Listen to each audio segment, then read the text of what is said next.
Acts chapter 4, verse 11. Peter's continuing. This is the stone which was set at naught of you builders, which is become the head of the corner.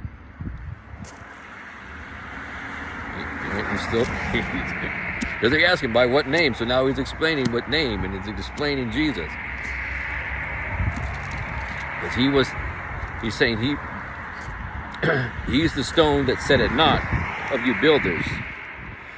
Because when you want to build the foundation of a building, or a house or anything, you start with the cornerstone, right?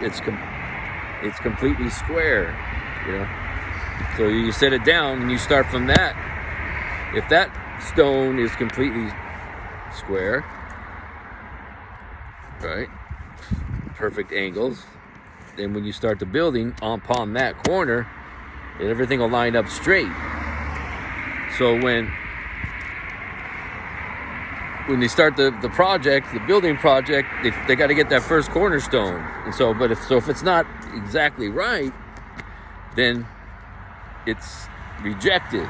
No, we can't use that one because it's not exactly the perfect angle. It's not straight, so it's rejected. Or in the King James, it says set at naught. That's what that means. You say, no, we don't want that. Get that out of here. Set at naught.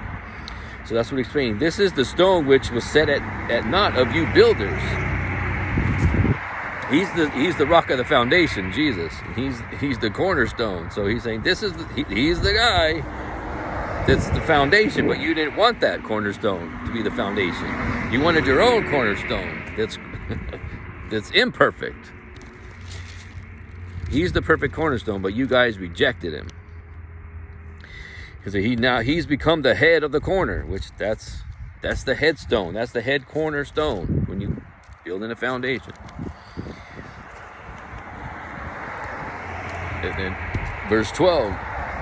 Neither is there salvation in any other, for there is none other name under heaven given among men whereby we must be saved. So you asked me about the name? No, he's the name above all names. He said, that's the only name. There's no other name under heaven given among men where we must be saved. That's it. That's Jesus of Nazareth.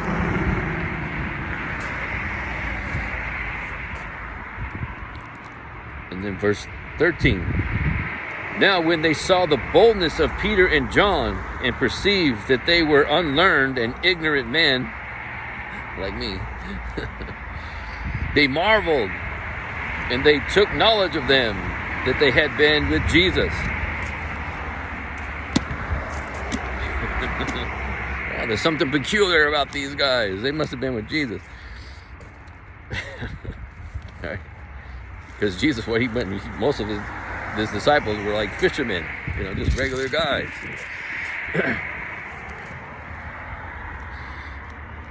And then verse 14. And beholding the man which was healed standing with them, they could say nothing against it. All right, so again, beholding, saying they've seen with their own eyes. Behold is look, is seeing what's going on. Behold. So they seen the man which was healed standing with them, because he wasn't standing before. He was lame. He couldn't walk. He had to be carried to the temple all the time to ask for money. So what are they going to say? They couldn't say anything about this miracle because they all knew the guy.